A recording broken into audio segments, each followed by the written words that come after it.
stomachache from Six Nations Reserve the last time he went to volunteer. Did he eat something bad? He said the only thing he had there was a cup of water. Seriously? No, I'm serious. At first I didn't believe him, so I googled it and I found this. Oh my god, she's actually right. See, it says about 13,000 people in Six Nations are forced to buy safe drinking water from the store in water jugs because they found E. coli in tap water.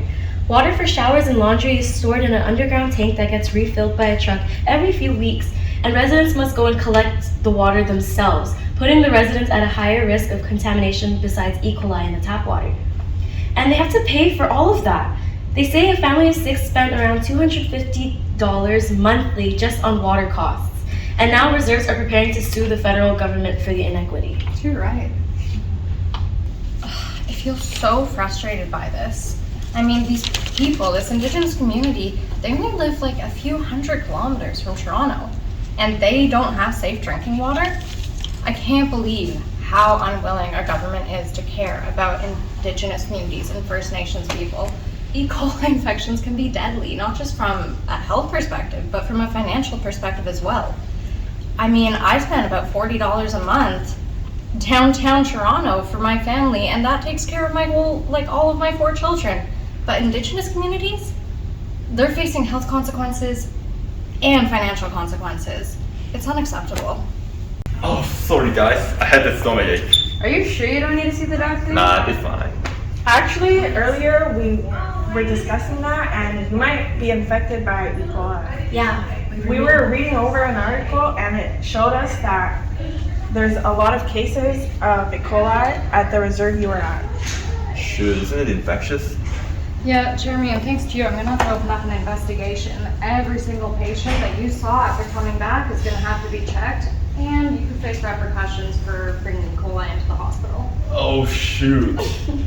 Well, I mean, seeing as you're a victim here, and this is a government issue, not a healthcare issue in a way, I'm thinking of holding a meeting so maybe we can fight back against this and speak up about the issue here, and that it's not just Jeremy's fault. It's actually an institutional issue. What do you think? Yeah, I agree. These are 2 journals that I found that might be helpful. These journals were written in Spicer, more in 2020, by collaboration with local leaders. They did a semi-structured interview over 2 years in the First Nations Reserve to identify risk perception like smell, taste, safety, health fears, and level of concern, and what it means to local community members. The research is mainly on patterns of drinking water consumption, bottled water use, and the results were consistent, indicating that both communities consume more bottled water than the average Canadian. I think that this will help us to better understand inequities surrounding the First Nations in terms of water access. And this article, called Healing Generational Trauma in Aboriginal Canadians, was written by Jocelyn Chase. This journal discusses what healing and nursing training are needed to resolve Aboriginal health inequities. I thought this would be helpful to get an idea of what we should do as nurses regarding this issue.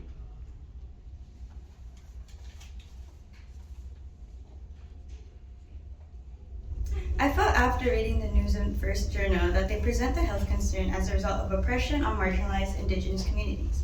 The way they use geographical images and stories from real people have a profound effect, and this issue is an injustice within itself, as the Indigenous community are exposed to a higher risk of contamination and E. coli despite being right next to a municipal community. This is clearly oppression. That's why the articles use critical social theory to consider the social, economic, and political oppression on Indigenous reserves with the constraint of drinking water caused by classism and racism. I really like this framework because it sheds light on the fact that power imbalances are harming those who are vulnerable. When the media exposes the truth of how those in power are doing nothing about how Indigenous people's health is put at risk, it will cultivate awareness for more people to know about the truth. I really love this news article, but it's missing something. It's missing how to approach the issue with social justice advocacy, which is what limits the discussion. Seeing the inequalities and recognizing how it affects Indigenous lives is certainly important, but taking action is where it really counts. Advocating for affected Indigenous communities can prevent the issue from becoming more of a systemic issue than it already is, and it can also help with tackling issues and ensure the distribution of resources that benefits the marginalized. Most importantly, this pushes for those with power to make positive change in the lives of Indigenous people.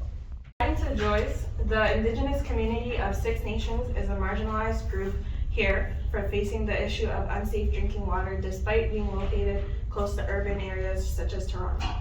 The privileged can be the non-Indigenous populations in surrounding areas that enjoy secure access to clean tap water. The government's failed job to provide necessities and the right facility for Indigenous communities has left them with health struggles among the residents. This shows colonial inequities affect on Indigenous peoples in Canada, while non-Indigenous Canadians are privileged to the government's investments in water infrastructures. Although some parts of the community have access to clean water, most homes still don't have safe water supply due to poor infrastructure funding. Even in news articles, Hill stated that there has never been enough funding to build the water mains needed to connect the safe water supply throughout the community, leaving most homes without water service. This shows obvious systematic inequities that marginalize Six Nations from just the basic public health resources. Now, to address this issue of inequity in water security and health, I think that the perspectives of other marginalized groups facing similar issues should also be brought up to the discussion as well, for actual solutions to the rightful health of Indigenous communities. Thank you all so much for sharing. These issues are so important, and while we as nurses don't have the power to change them completely, we do have a huge effect on the patient-care relationship and how we can heal that bond. The issue of water safety is a multifaceted one. Undoubtedly, there are health risks, but there are also the issues of colonialism and generational distrust in healthcare systems and our government. First Nations communities are independently governed, but rely on financing from the federal government. This creates a system not about saving lives, but about saving money. Once you run out, too bad if your healthcare system needs more support. Indigenous populations have a huge distrust in our healthcare system. Many of them will even refuse care due to the systemic racism they faced. As nurses, we're trying to work with our patient and their community as a partner to achieve the highest possible standard of health.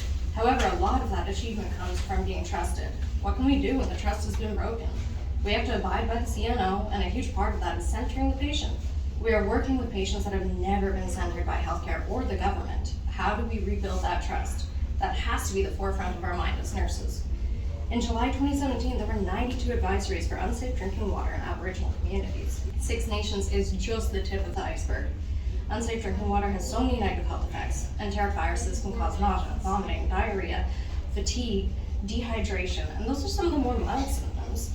Prolonged exposure to unsafe drinking water or inability to manage the symptoms, especially in younger senior populations, can lead to increased mortality rates in these communities.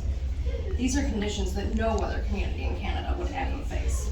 A township would never be expected to live with unsafe drinking water because their envelope with money had dried up.